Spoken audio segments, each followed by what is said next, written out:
Over the past 18 months, I've been looking for a property here in the UK, and it's been difficult to say the least. According to the Land Registry data, the average price of a house in October 2019 was £232,000. Since then, it has peaked in October 2020 at £292,000, an increase of 25%. But I believe it's even worse than that. Having personally checked Rightmove Daily over the past year, you can definitely see people are, to be frank, pushing their luck. Here's just one of the hundreds of houses I've seen where they're asking for a 50% gain in price, and this one is on the lower end of the scale. It's created this environment where people can ask what they want, even if they really have no intention of selling. They just want to see whether they can net a tidy £140,000 profit on their property, which of course is not subject to capital gains tax if it's a primary residence, so it's essentially tax-free profit. And unfortunately, in a lot of cases, people will just pay it. Take my money! But despite this huge problem, I think there have been some really positive developments, and we might just be finally, and I mean finally, be at the beginning of a UK property crash. Let's talk about this good news and what it might mean. Well, essentially, inflation is not doing what the Bank of England wants it to, because the Bank of England was expecting the fall to be much bigger at 8.4%, which to a normal person like you or me would seem close enough, but to them, it's not. The real problem that underpins this is core inflation. Core inflation is essentially inflation, but with all the more volatile elements stripped out, like the prices of volatile food and drinks or fuel prices that can be affected by outside global factors, such as supply chain issues. And unfortunately, this has increased to 6.8%, which is the highest level it's been since 1992. The data, which was published by the ONS, or the Office for National Statistics, said that the cost of goods like rice, flour, pasta, eggs, as well as fruit and veg, are climbing faster than ever, driving the price of inflation up. And just a day before this data was released, the IMF warned that the Bank of England isn't done with taming inflation, and said the UK will face 2 more years of soaring prices. This data is piling on the pressure to the Bank of England to continue with their rate hikes to get inflation back down, which we were hoping wouldn't be needed. Traders are now expecting the bank's base rate to rise from 4.5% now to 5.5% by the end of the year, and they're betting there's a 50% chance that the final rise will come later this year. Big banks like Bank of America and Citibank are amongst the banks who have also changed their predictions,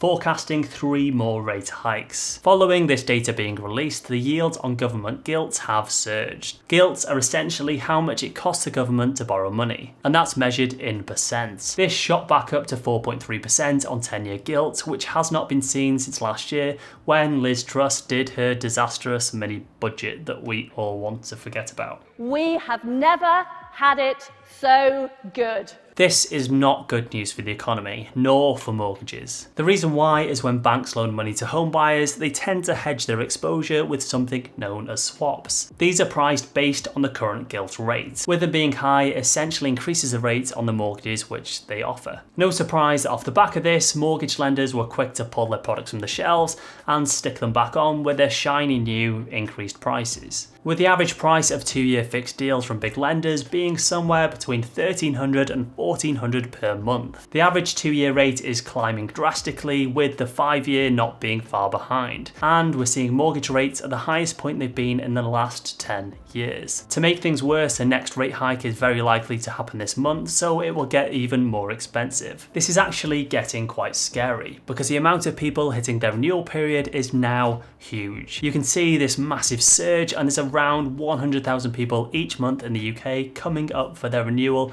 and their mortgage rates are going to go up massively. Of course, as you can imagine, affordability has become a huge issue, as people were borrowing right at the top end of their budgets and taking on massive mortgages just either to be able to afford a house, or in some cases just buying too big. Pretty much because they can. So no surprise, mortgage approval rates have also plummeted, which is good news for people wanting to buy a property, not so much if you're needing to remortgage. And this is having an impact on the amount of houses that are selling. Comparing it to April last year, it's almost a third.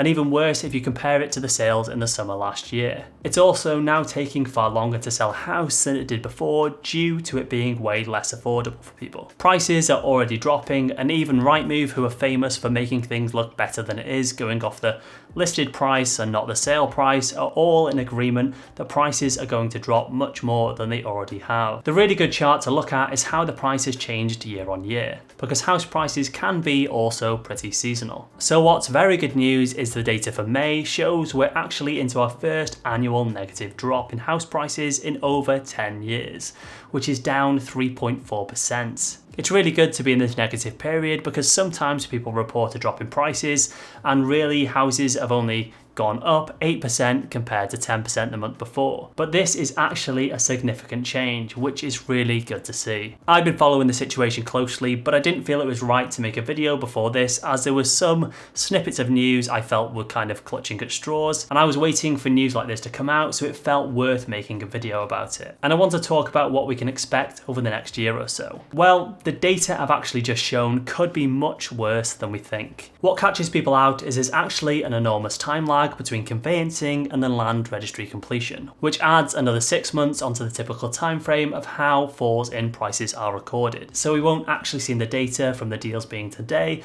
until late 2023. House prices could drop 10% or even up to 35%, as some people are predicting. But I don't think it will likely be that much of a drop. Likely somewhere between 10 and 20%, depending on how quickly inflation comes under control. We're definitely not looking at a repeat of 2008 by any means, as much as it may seem scary similar. I certainly don't think we'll be returning to any sub 2% interest rates on mortgages anytime soon, but hopefully it will level out around 2 to 3%, but it's going to take some time. So what does this really mean? This is a weird one, and something I've been giving a lot of thought. On the one hand, it's great if you're looking to buy a property, sort of.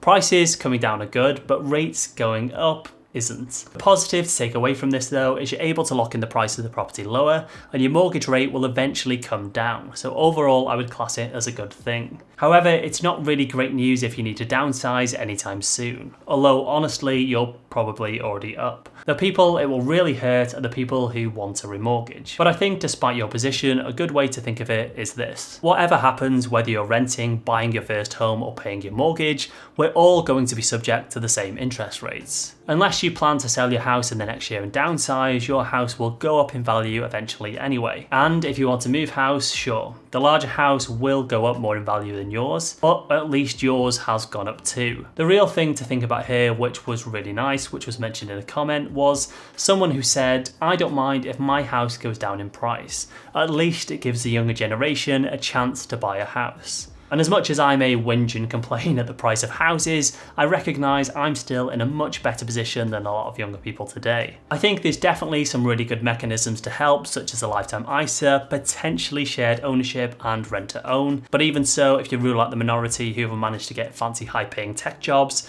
for an average young person in this country, the prospect of buying a house is now pretty ridiculous. I believe anyone in our country, no matter what job you do, whether it's working on minimum wage, you should be able to afford a home and be able to have money to enjoy your life. The cost of living has reached a point where it's just so ridiculous now, and I think the government have really failed young people, mostly through lack of proper financial education, which is what I will try to continue to do here. Anyway, rant over.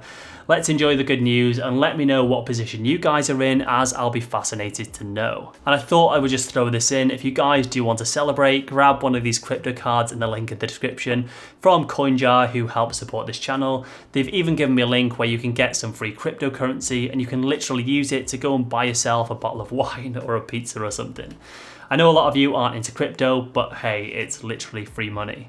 I'll also link up my video here where you can see more about interest rates if you want to learn more about how they all work, where I go over the different types of interest rates. And I will catch you guys in the next video. Thanks.